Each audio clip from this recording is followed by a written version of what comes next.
Hello, I'm Russ Spencer, evening anchor for Fox 5 Atlanta, and welcome to the Atlanta Press Club Loudermilk Young debate series from the studios of Georgia Public Broadcasting. This is the primary debate for the Republicans running for the Congressional District 3. Drew Ferguson currently represents the district, but he is not running for re-election, so this is an open seat. It has been a Republican seat since 2007. Let's meet the candidates. They are, in alphabetical order, Jim Bennett was a state committeeman for District 3. He also was vice chair and precinct chair of the Republican Party. Mike Crane was a member of the Georgia State Senate representing District 28. Mike Dugan spent more than 20 years in the Army, was an Army Ranger and master paratrooper. Brian Jack is a senior advisor to President Trump. And Philip Singleton served in the Army for 13 years, earning 2 Bronze Stars and 5 Air Medals. Now let's meet our panelists. Jeff Ame reports on state politics, government, and education for the Associated Press. Stanley Dunlap is a government and politics reporter for the Georgia Recorder. And Abby Kousouris is a statewide reporter for Atlanta News First. For complete rules on today's program, please visit the Atlanta Press Club website.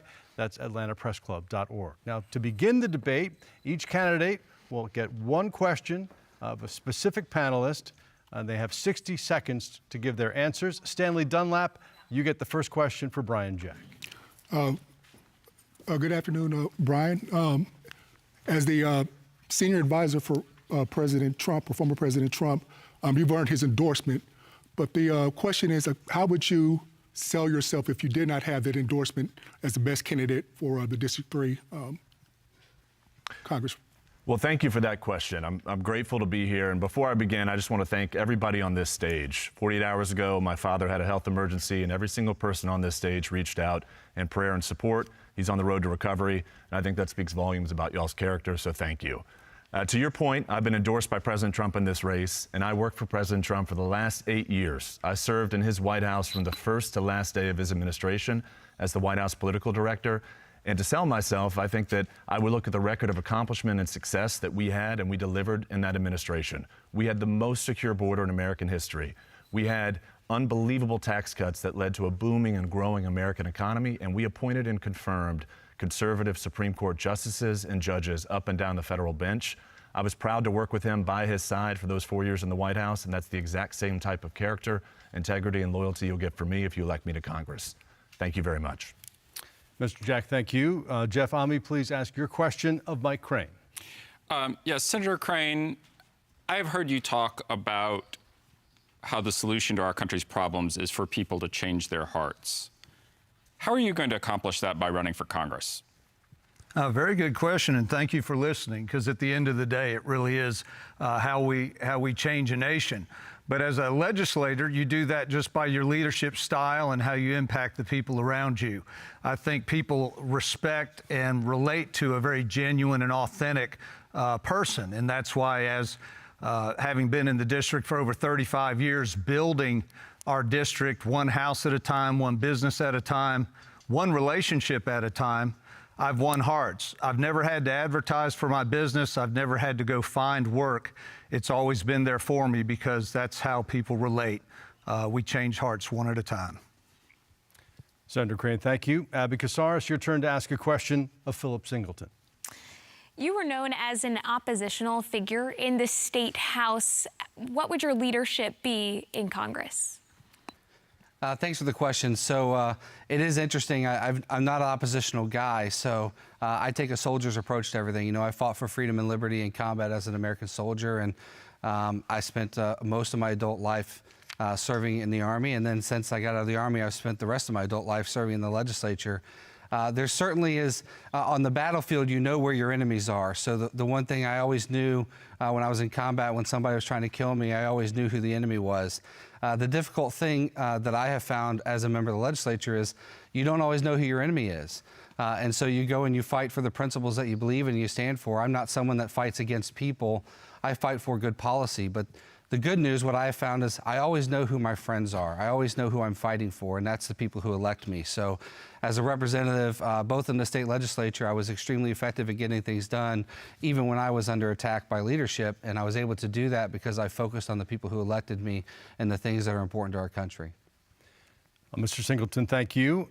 Stanley, back to you now for a question to Jim Bennett. One of your campaign platforms is to rationalize the deep state in order to right-size government.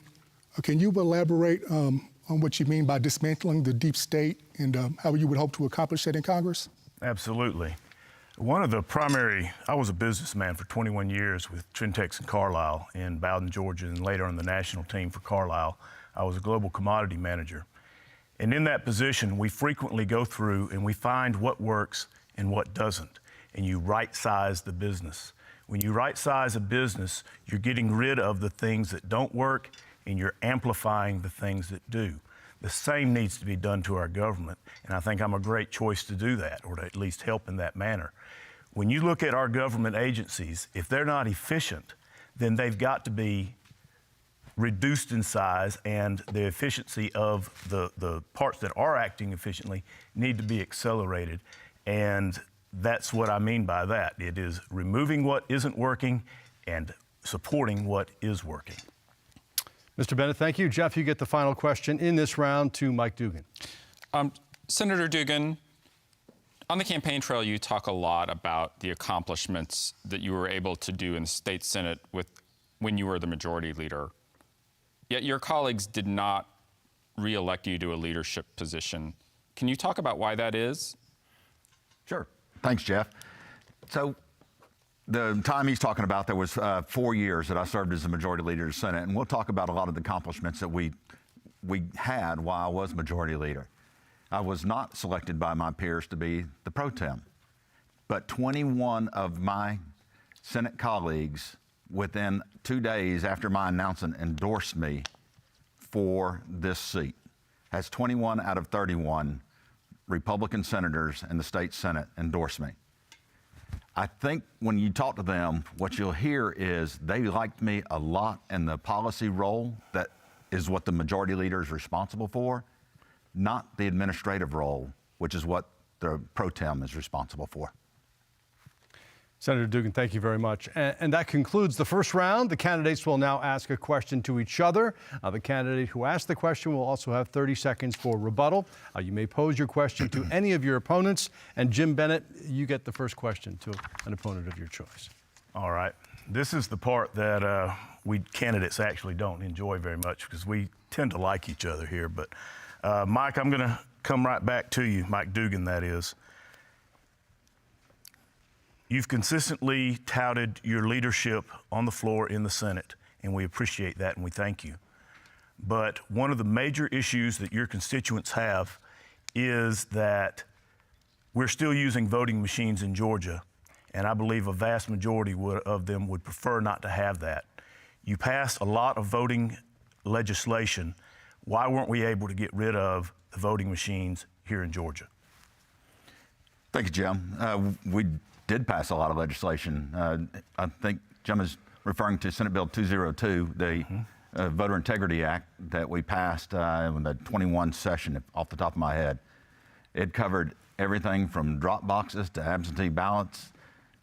It did not cover voting machines. Honestly, at that point, voting machines were not the big issue because the most loud advocates for change within the election system at that time were obviously President Trump supporters. President Trump won the voting machine ballot. Now, there are questions that have come up since then about patches, updates. That's a Secretary of State question for him. I said repeatedly, we need to do the updates to make sure that we have the most up-to-date, secure voting machines in the nation. Mr. Bennett, you have 30 seconds to respond. I believe that you're correct that President Trump did win the voting machines, but the fact that every time that a voting machine counts and audits counts our votes, we do not actually have an auditable trail with the system that we have now, and I beg to differ on the fact that it is not a very big deal. That's all. Mike Dugan, it's your turn to ask a question to an opponent of your choice. Thank you. Mr. Jack, we got grocery costs going through the roof here. Working class families are struggling to put food on the table, put a roof over their head, and put gas in their tanks. And our respect and trust in Congress is the lowest it's ever been. Yet many of our congressional members are making money by selling stocks while they're in. Would you join me in banning the ability for congressmen to sell or trade stocks while they're in office? Well, thank you for your question, Mike. And I absolutely would join you in banning members of Congress from trading stocks. I think it's rational to hold our members of Congress accountable. I also think people shouldn't be negotiating job exits and interviews while serving in Congress, which we've seen from some members of Congress in the last few weeks. Ultimately, I think we need to restore confidence and trust and integrity and accountability in Congress. And you mentioned inflation. One of the things I was very proud to do working with President Trump in the White House, I was proud to pass the Tax Cuts and Jobs Act. I navigated that through Congress, and we saw an unbelievable growth in our American economy. And that helps. At the end of the day, if we're going to drive down inflation, we've got to unleash American energy. We've got to deregulate. We've got to rein in government spending. That's the most important thing we can do this next Congress. We've got to secure the border, and we have to fix our economy. If you elect me to Congress, I would proudly work for our congressional district to accomplish those things. Senator Dugan, you get 30 seconds to respond. Thank you, Mr. Jack, for agreeing with my proposal to ban trading while you're sitting in Congress. You've got access and power, and it's too easy to abuse. There are firms out there that actually track members of Congress and their stock purchases and use that as a way to sell stocks to their customers.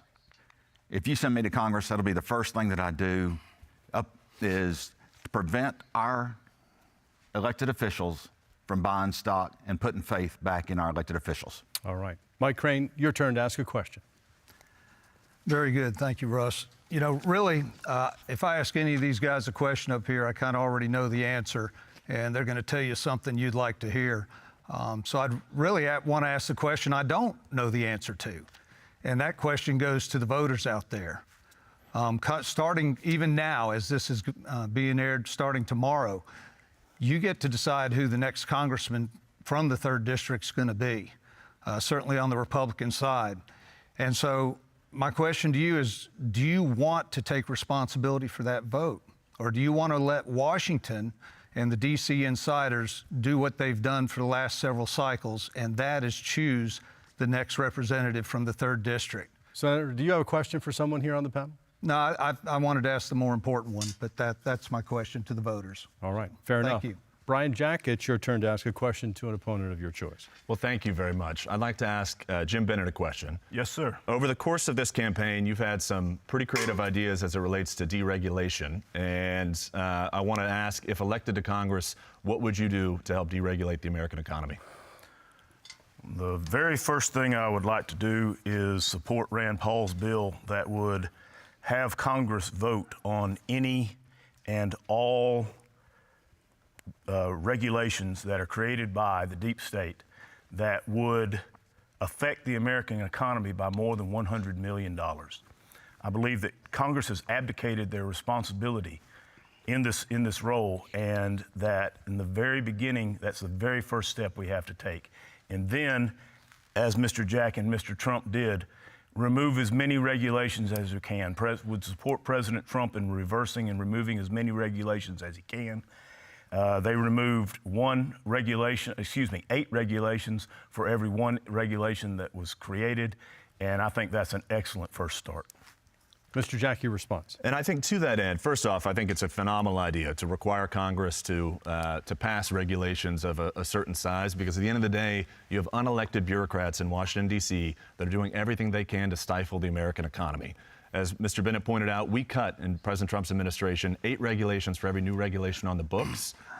It's sometimes hard to quantify just the growth, but if you look at the stock market, you look at the economy, you look at your 401ks, when President Trump was in the White House and I was working by his side, we did everything we possibly could to unleash America's economy. We've got to do that again, and we've got to hold accountability. We have to have accountability, not just in Congress, but also for our unelected bureaucrats. Unelected bureaucrats that aren't doing the job should be removed from their job, and we need, as Congress, to equip the administration with the tools to get that done. Thank you, sir. Philip Singleton, your turn to ask the final question in this round. Yes, sir. Thank you. So I'm going to ask my question to Senator Dugan. So, you know, I've grown up in Georgia's 3rd District. My wife taught in schools in the 3rd District. My dad retired as a teacher. I sent my kids there, you know, my entire adult life outside of serving our country. I've been from the 3rd District, and when I walk around and I talk to the voters in the district, they're all concerned with illegal immigration and securing the borders. They're concerned with what we're doing to protect our students and advancing the cases of liberty. These are the things that really matter to them. So my question to Mr. Dugan is, as your time in the Senate, what did you actually do to advance those causes? To secure the border. It's more of a little bit of a federal issue, but we supported Governor Kemp with sending National Guard troops to the border to help augment what was going on with the Customs and Border Patrol down there. You're talking about stuff in schools. When parent involvement, a divisive concept bill, I wrote. It was passed when I was the majority leader, to take out of the curriculum that somebody is pegged a certain way just because of their race, their gender, their ethnicity. You're talking about what. That was kind of a long question, Philip, but did I save the free world? No, but I did lower your taxes. I did take divisive concepts out of school. I did get the heartbeat bill passed. I did get election security passed. I did get constitutional carry passed, and that's just going off the top of my head. So, yeah, I think I did pretty good accomplishment while I was majority leader in the Senate. Mr. Singleton? Yeah, see, that's the thing with politicians, right? There's a long record of talk. Everyone likes to talk about what they've done, and there's a bad problem with token bills. You see that in Washington today. So it's really about a record of achievement. So as a state legislator, I actually wrote Save Girls Sports. As a state legislator, I actually wrote Constitutional Carry and Second Amendment Preservation Act. I also wrote Georgia's Anti-Sanctuary City Act. So I'm running on a record of achievement. And as a soldier, and I fought for freedom on the battlefield, and I fight for it in the legislature. And it's time to send people that just more than talk about stuff. They actually do something to achieve those things. All right, Mr. Singleton, thank you very much. That concludes our second round. You are watching the primary debate for Republican candidates running for Congressional District 3. We will now go back to the panel to ask questions to the candidate of their choice until we run out of time. As a point of privilege, I may also ask questions of the candidates, and I will determine when a rebuttal is appropriate. Kousouris, you get the first question in this round. Mr. Bennett, Georgia Representative Marjorie Taylor Greene, she has polarized a lot of Republicans in Congress. Do you feel like she is a constructive force, and is there anything that you might model your career off of hers? I love the fight that is in Marjorie Taylor Greene, and I love her commitment to conservatism. I am not as combative. I'm not as, what's the right turn of phrase? I'm not going to be as in your face as Mrs. Greene is. I'm more of a person that's going to be polite in an old Southern gentleman kind of way, but that does not mean that I will not be adversarial. I was a police officer for 7 years. I had 7 commendations in that time frame. And I was also in procurement, which meant I argued and was adversarial with people every day of my job. So that's 28 years where I was in adversarial positions where I was polite and tried to be friendly with the people that I was working with and not always quite as abrupt. But I absolutely admire her commitment to the conservative cause. Mr. Bennett, thank you very much. Stanley Dunlap, it is your turn now to ask a question. And my question is for Mr. Jack. A few days ago, President Biden signed a foreign aid package that includes billions of dollars of funding for the Ukraine war effort against Russia. How do you support the continued aid going to that effort? And also, why do you take that particular stance? Well, thank you for your question.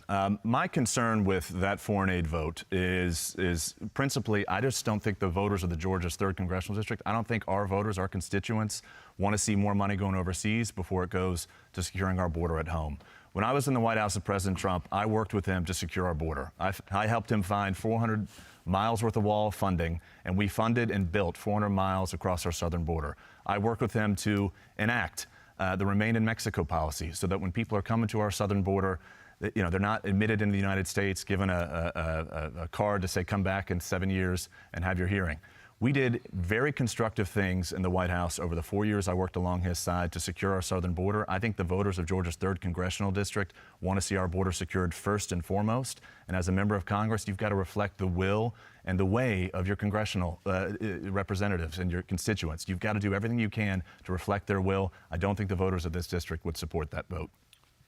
Would you give us 30 seconds, your response to the Republicans' rejection of the bipartisan bill that Senator Lankford helped to negotiate that would have given more money to border control? The critics say that President Trump didn't want that approved because he wanted it to be an issue in November. Yeah, from my perspective, I don't think anybody trusts Joe Biden to secure our southern border. President Trump secured our southern border. If we want to have a secure southern border, we need to elect him this November and elect a Congress that will stand shoulder to shoulder with him to accomplish the things that are necessary, to do the things that are necessary to secure our border. We've got to build more border wall. We've got to help him support the largest domestic deportation operation in American history. 40% of Democrats today, just this past weekend, came out and said that they support that domestic deportation operation to return citizens of other countries back to their home country. We've got to do everything possible to secure our southern border because that's what's impacting and affecting the lives of the people across our congressional district. Thank you, sir. Jeff Ame, your turn to ask a question. This is a question I'd like to hear from all the candidates on, but I think I'd like to start with Senator Crane. I've heard a number of the candidates say they believe that life begins at conception, which lines up with the concept of personhood, which argues that embryos and fetuses have the same rights as people who've already been born. If you support personhood, does that mean you would support a law enshrining personhood federally, even if that meant more restrictions on in vitro fertilization and on abortion than we have today? Excellent question. Thank you for starting with me on that. I'm very, very pro-life. I helped end taxpayer-funded abortion here in Georgia that was being funded through the state health benefit plan while I was in the Senate, and that is something I'm very honored to have been part of and making sure that happened. You use the phrase argument, like there's an argument about when life begins. You know, life begins at the moment you can end it.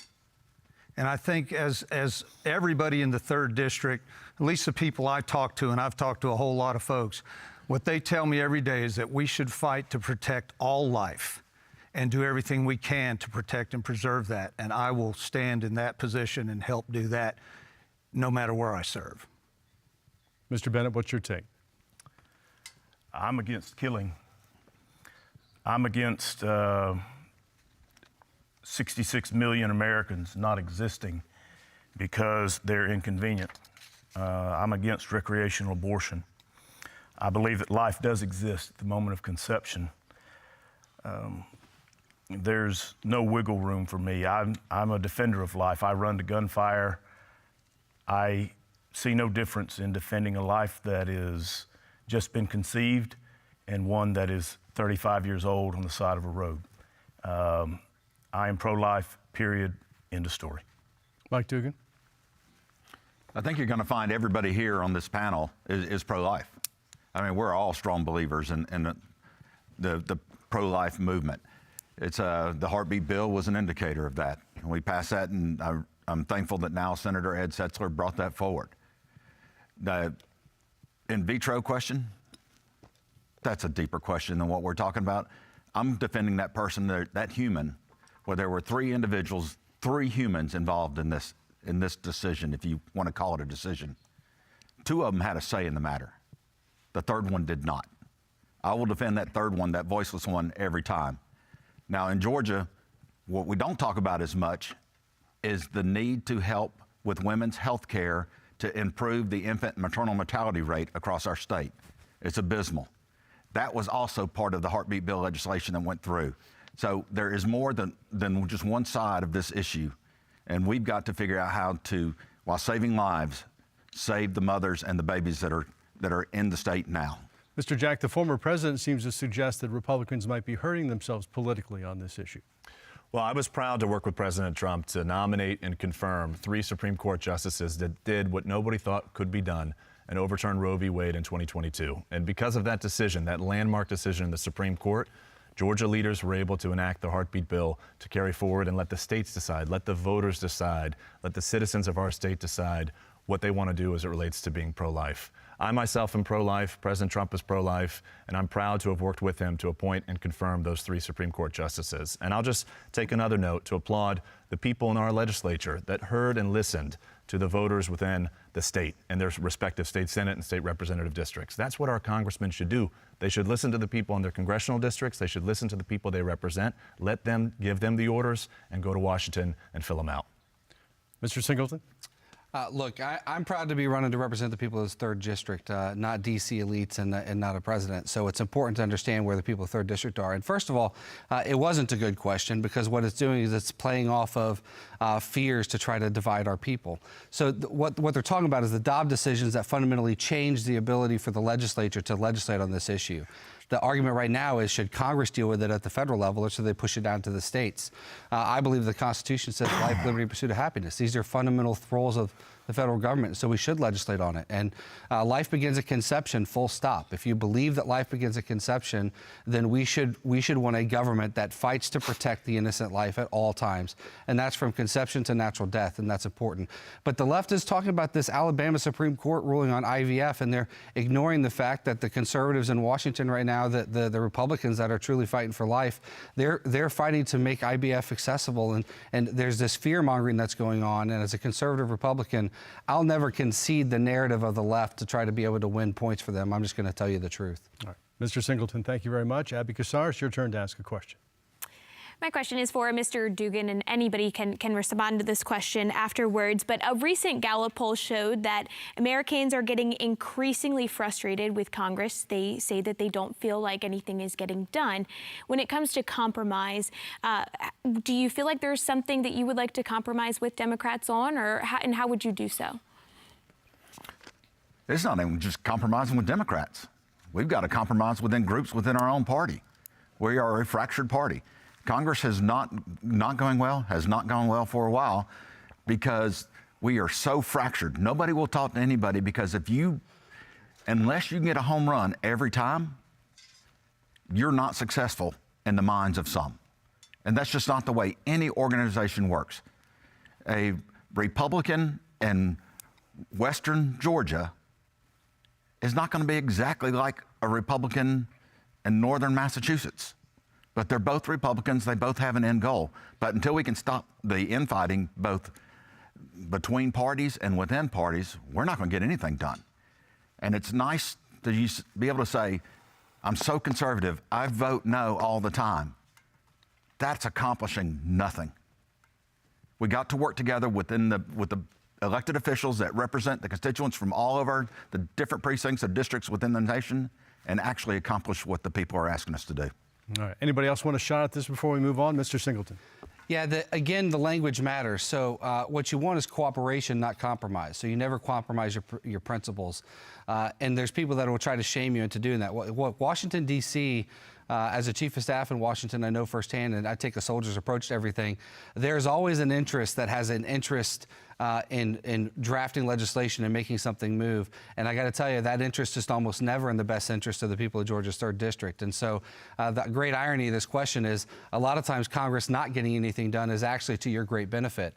So what you're looking about is cooperation, where there are times to cooperate. And there's a tremendous amount of ability to do that in the Congress. And you're seeing that this year. So you're seeing cooperation where it matters, but you're also seeing people that aren't willing to compromise. So as a state legislator, even though I got drawn out of my district by the Republican leadership because I did crazy things like fighting for the Republican platform, I was still able to get more legislation passed than any other freshman member when I was a freshman in my second year too. And it's about building relationships and fighting for the things that are important. And it's not about compromising. You should never compromise your principles. Mr. Bennett? 21 years in procurement, my life was all about compromise. It's finding the place where you can allow good to not get in the way of great. But there's a limit in that, and that limit is the do no harm limit. You do not do harm to your company or your caucus. And I believe that's the point that we have to reach as a caucus, is that we stop giving up on only the great. We accept the good as long as it moves the ball down the field. That's where we have to get to. We just have to be prepared to walk away when we need to so that we do no harm to our cause. So House Speaker Mike Johnson, was that a reasonable cooperation, Mr. Crane, on his part, or was he sacrificing principle to get that top line budget done? One of the difficult things with the Speaker's position is when you have elected congressmen who actually quit their job. If you get elected to office, I don't think quitting's an option. You have yes and no buttons to vote on, and you don't get to quit. When McCarthy, who's heavily invested in this race right now and trying to pick the next congressman from the 3rd District, when McCarthy lost his path to glory, he decided that he was going to quit. And I find that just, one, abusive of his own constituency and certainly abusive of the entire institution of the House of Representatives. He put Speaker Johnson in a very, very difficult position, and I think people need to quit quitting their jobs and start finishing the job they start. Mr. Jack. Yeah, well, the good news when it comes to whether or not we're able to work across the aisle, Democrats are starting to adhere to and embrace President Trump's policy positions. As I noted earlier today, 40% of Democrats now support President Trump's plan to enact the largest domestic deportation operation when elected in this November. And I think that's because the America First agenda, what we all fight and care for, what voters at home, what you think about and what you care about, that's starting to resonate across the country. People are reminded and they remember just how successful they were when Donald Trump was president and we were pushing forth his agenda over those 4 years. And they're reminded about just how bad it's gotten over the last 3 years. When I saw that 40% now support what at the time people said was a controversial position, 40% of Democrats now support it, it shows that hopefully they'll work with me as your next congressman to help move President Trump's agenda forward this next Congress. Stanley Dunlap, it's your turn to ask a question. I'll start with Mr. Crane on this one. What is one single issue that you would hope to accomplish as a freshman member of Congress? Make sure the border's closed, make sure immigration law is written correctly. So one of the things that people don't recognize is immigration law has not significantly changed at all between President Trump and President Biden. But the status at the border is dramatically different. And this is just intolerable. We need to write laws in Congress in such a way that administrations are not able to vary the application of those laws to the degree that we see. We went from a secure border to an invasion in just a matter of a few years without a single change in the law. We have to close the border. We have to start deporting those who are here illegally and sending a bill with them to their country of origin and then restore order in our immigration policies. Mr. Bennett? Yes, sir. I agree with Mike. I went to the border in November of last year, and it was not what I expected. I'm a numbers guy, and when I get there, I'm thinking $451 billion spent annually on illegal aliens. But when I arrived, I saw a humanitarian crisis that was just unfathomable. Unmarked graves, baby does, and then I saw a woman carrying a child across a river. She's 4.5 feet tall, and the river's 3.5, 4 feet deep. And there's 12 feet of concertina wire between me and her. And if she slips, that baby's going to go under the water. And I'm not going to be able to save them because I can't get to them. And it became very personal at that moment. There's 100,000 Americans dying every year because of that border in fentanyl and methamphetamine use. And the border absolutely must be closed. And the largest deportation effort that our country has ever had must be instituted immediately. Would you like a shot at this question, or can we move on? We all like to talk about the border, so it's up to you. Well, go ahead. Well, look, the border is a big issue. I don't know if we're going to talk about it more, but, you know, as a state legislator, I knew it was an issue. That's why I wrote Georgia's anti-sanctuary city law. And if it had been passed, Laken Riley would be alive today. And it's important that we don't just talk about things in platitudes and generalities and stories. You know, as a congressman, you expect us to go up there and actually do something and not represent somebody else, but represent the people of Georgia. I also wrote a resolution, H.R. 56, that would make sure that only U.S. citizens voted in elections in Georgia. These things are important. And I don't know if I'm going to get the most important question too, but we haven't even talked about our national debt, which is a crisis for this country and something that, by the way, the House of Representatives, Article 1 powers, that's the responsibility of Congress. And everything we talk about today, everything that you're going to hear, general ideas, oh, I'd love to do this generalized thing. Well, the way we get that done is through the appropriations process in Congress with the 12 appropriations bills. The budget process is the power in Washington, D.C. And you got to send someone to Washington, D.C. that actually knows how the system works and can make things happen. Well, Mr. Jack, you know as well as anybody, better than most people, that when you cut taxes and don't cut spending, that increases the debt, obviously. Yeah, to your question as it relates to what I want to accomplish if elected to Congress, in addition to securing the border and fixing our economy, one thing that I'm very passionate about is ending the two-tiered system of justice that reigned supreme over the last 3 years. It should concern each and every one of us as Americans that the Republican nominee for president is being hauled into a courtroom in Manhattan every single day over the last couple of weeks and every single day for the foreseeable future.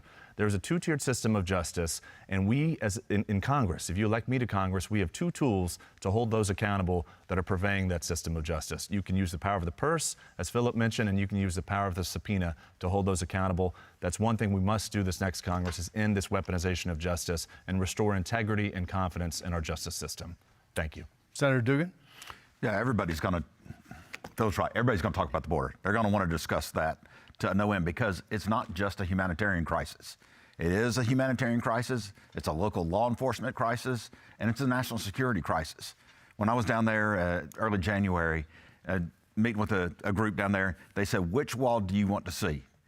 Do you want to see the Bush wall, the Obama wall, or the Trump wall? What they didn't mention anywhere along there was the Biden wall.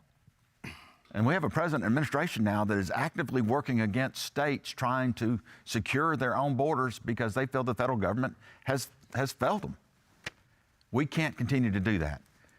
We got to shut down the border and then look at legitimate immigration reform that this nation needs. They're two separate and distinct things. Shut it down first, and then let's look into reform. Thank you, sir. Jeff Omby, your question. This is a question I'd like to hear from everyone on, but I'd like to start with Mr. Jack. If you were elected, would you join the Freedom Caucus, and why or why not?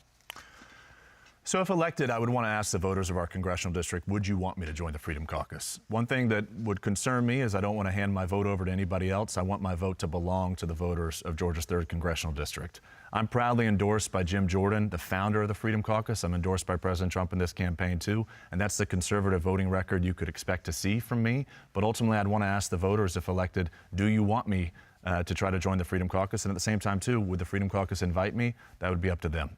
All right. No need to use a full minute, but Mr. Singleton, would you join the Freedom Caucus? Yeah, I mean, you listen to Mr. Jack's answer, and it's kind of a terrifying answer, so it's a very populist answer. You don't ask the people. So we have a representative democracy. I absolutely would join the Freedom Caucus, and I make sure that I tell the truth to my voters that I would join the Freedom Caucus. Look, I launched the State Freedom Caucus Network as a state legislator because the caucus represents the principles of the party.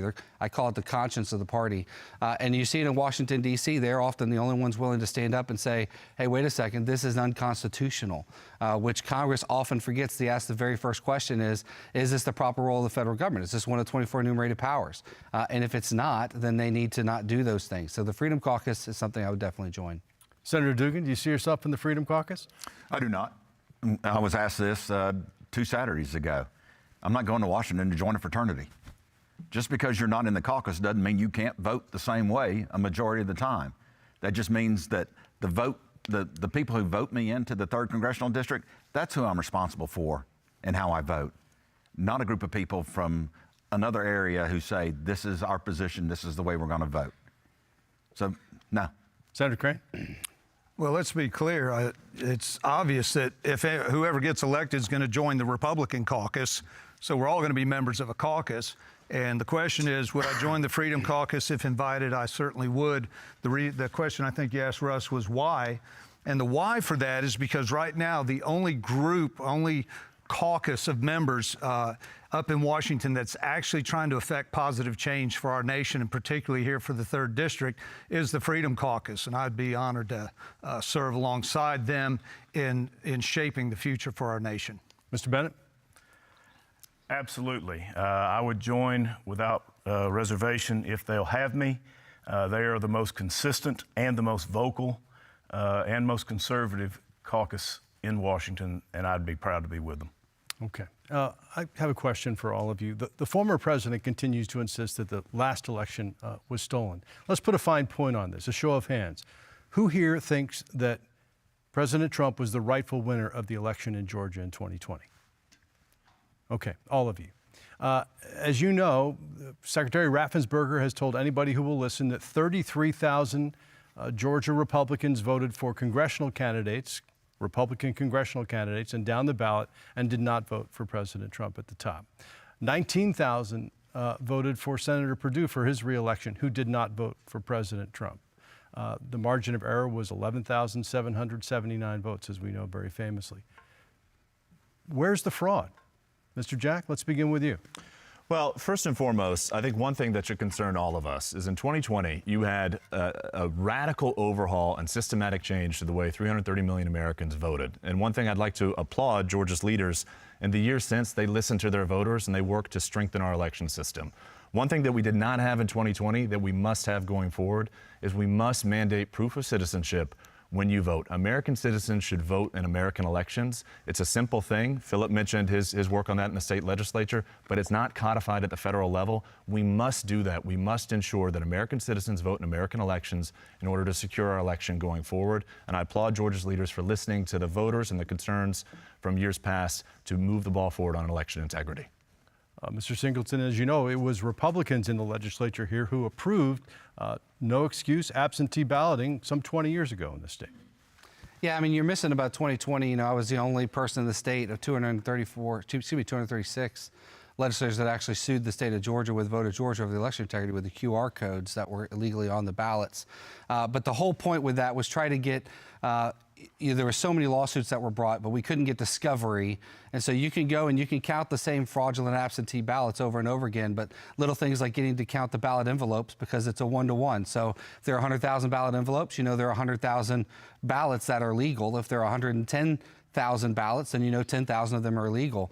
And just to go back to the last question, there's a lot of misinformation that goes out about the Freedom Caucus that are vilified, but not to belabor the point, but personnel is policy in Washington, D.C. And so the Freedom Caucus isn't about a club to go vote together. It's about resources to dig into the constitutionality of the language of the bills. If you represent the president in Congress, you represent the leadership in Congress, you want to get elected to be chair of a committee, you don't need those resources. But if you want to fight for the people of your district and you want to make sure you believe in constitutional government, you need those resources. Okay. Mr. Bennett, is this next election coming up in November going to be fair and safe in Georgia? That's a very interesting question, but I'm going to ask the original question first. It's 147,000 ballots that a Fulton County election commissioner says were counted without any verification on them at all. And people say that there is no evidence that election fraud existed, but no one is disputing his statements either. They showed the new ballot counting apparatus, the mail-in ballot counting apparatus they're going to use in Arizona this year. It is a machine that is verifying signatures faster than 3 per second. I do not want a world where a machine is verifying or counting ballots and telling me what the result is, because I cannot issue a subpoena to a machine and have it tell me exactly what it did and how it did it.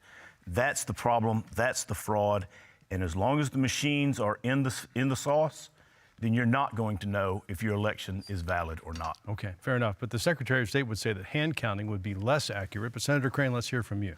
Well, Russ, some of what you said early on in the question was insinuating that it might have been the way Republicans voted on the ballot that affected the outcome. Well, certainly it had some effect, but what had the greatest effect was when Raffensperger illegally created all the unmanned, unwatched drop boxes and the harvesting that went on because of his failure of policy or policy he enacted. He created so many vulnerabilities in the election that year that there was no way that there would be a right outcome.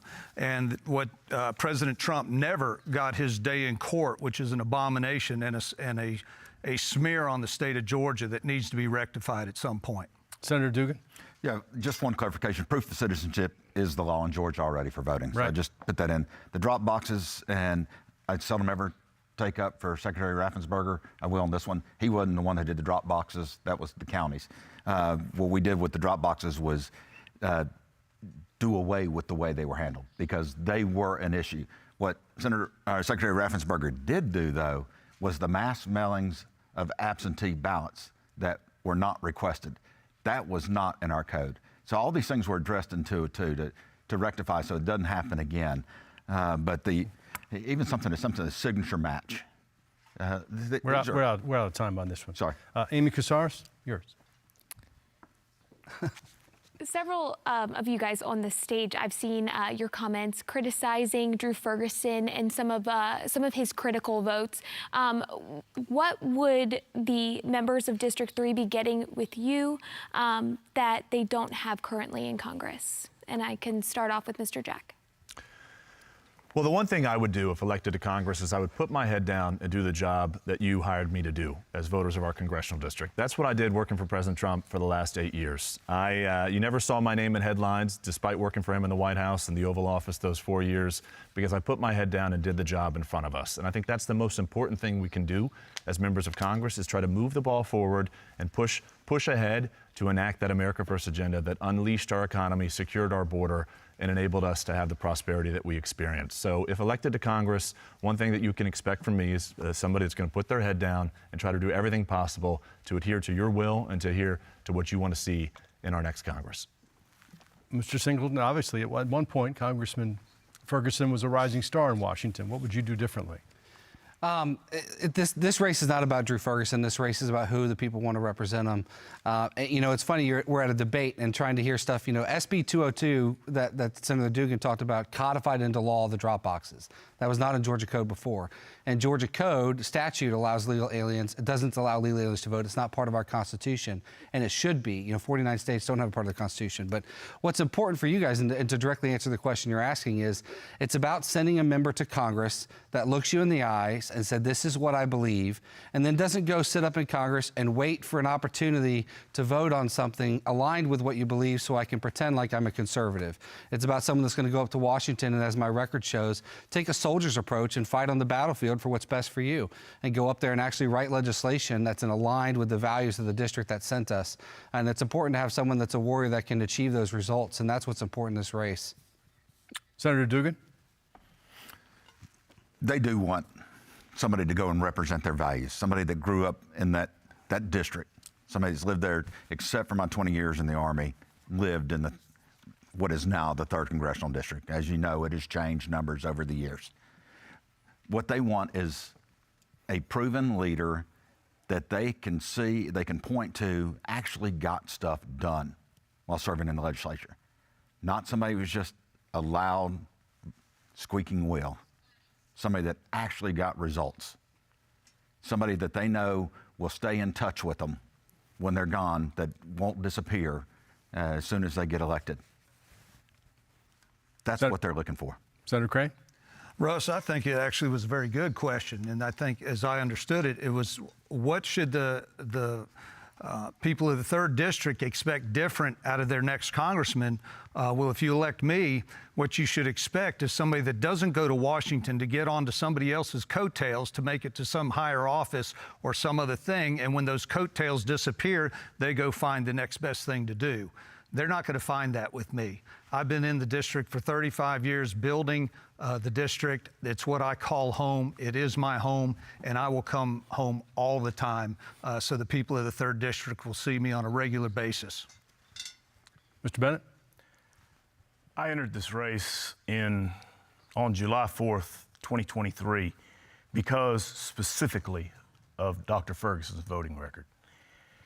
In 2018, he voted against the border reform and immigration reform bill. In 2021, he voted for Nancy Pelosi's omnibus spending bill, which increased the size and scope of government by 40%. I won't do either of those things. But I also won't vote for every single debt ceiling increase as Dr. Ferguson did for the entirety of his tenure. Those are the things that I won't do to be different than Dr. Ferguson. All right, thank you very much. Let me ask the producers, do we have time for one more question, or are we out of time? Okay, good. Stanley Dunlap, we have time for one question to one candidate, and it's yours. How about I do this? We do the show of hands again. We've seen some funding going towards the Israeli war efforts. Do y'all support the U.S. government continuing to help fund their military campaign? Israel? In Israel? Yes. Correct. Israel. Yeah. Yes. Absolutely. How about Ukraine? Okay. Unanimous in both directions. That is all the time we have for questions. The candidates will now have 60 seconds for a closing statement. Philip Singleton, you get the first closing statement, please. Sure. So you saw that. Thanks for coming to watch the debate today. As you see, it's difficult to codify complex questions down into sound bites. But what's important to me, I'm an Army soldier, conservative warrior. I spent my entire life serving the people of the 3rd District in this country for freedom. And I've been willing to fight on the battlefield and in the legislature for what's good for the people of the district and for constitutional governance. You know, I'm married to my middle school sweetheart. We met in middle school at Grace Evangelical Church, Julie. We have 4 kids. And I've lived in Georgia's 3rd District my entire life, except when I was serving my country. And I've been honored to be able to serve my country, both in the service as an Apache longbow pilot and also as the Chief of Staff up in Congress.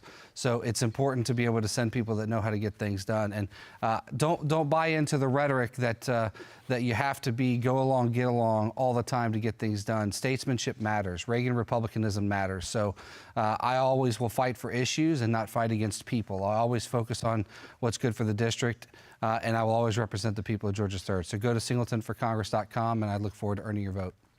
Mr. Singleton, thank you. Mr. Bennett, time for your closing statement. My campaign is about life. And for your life, I will see the border closed. I will vote no against everything until that is taken care of. I will see deportations occur, and I will fight for that. If you want to see your police funded, your courts funded, your prisons funded, then I'm your man. If you want to see your military more lethal, merit-based, then I'm your man. For liberty, I believe that your unalienable rights are granted by your Creator and not by your government. If you want a congressman that believes that, then I'm your man. And for happiness, I want to see our economy explode again. I want to see America lead the world in manufacturing, which is what I did. We will drill, baby, drill. We will reduce the size and scope of government. I've lived, loved, and fought for the 3rd District. I ask you to let me protect and serve you one more time. Thank you, sir. Brian, Jack, your closing statement. Well, thank you very much for watching, and thank you for giving us an opportunity to share our vision for our congressional district. One of the things that I enjoy most about this campaign I'm running a positive campaign. And I'm proud of that because I don't believe that I should tear someone else down in order to build myself up. And as I mentioned at the outset of this broadcast, everybody on the stage has shown a lot of kindness to me over the last 48 hours. I'm really grateful for that. I've spent a lot of time talking about my work with President Trump over the last 8 years, and I'm proud to be endorsed by President Trump. I got my start working at Peachtree City Hall, my hometown, and it was there that I learned that government must be accountable to its voters and to the residents. Because if you're working at Peachtree City Hall and the Planning Commission, you've got to be responsible to the neighbors down the street or certainly the folks at the grocery checkout line.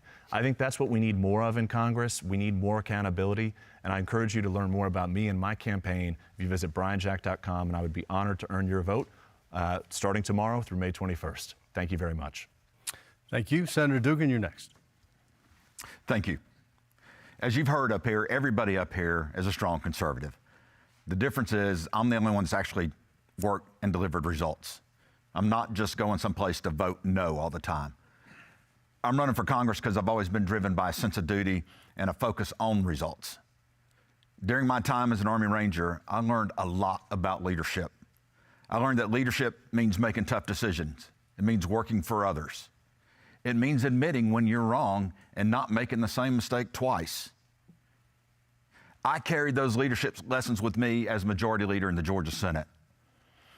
We cut your state taxes 3 times and still returned an additional $2 billion to hard-working Georgians. We protected the sanctity of life with the Heartbeat Bill. We protected Second Amendment rights with constitutional carry. We passed the most rigorous election integrity bill in the country, and we created a pro-jobs, pro-family climate here in Georgia that's the envy of the United States. Thank you, sir. I'm Mike Dugan. Send me to Congress so I can take the Georgia values to Washington, D.C. Thank you, sir. Thank you. Senator Crane, all yours. Well, thank you everyone for watching, and I'm really grateful for the opportunity to just tell a little bit of our story. It wasn't that long ago. Well, actually it was. A little over 40 years ago, my beautiful bride, Tracy, and I met just across the street here on the Georgia Tech campus and began building our young lives right here in the 3rd District.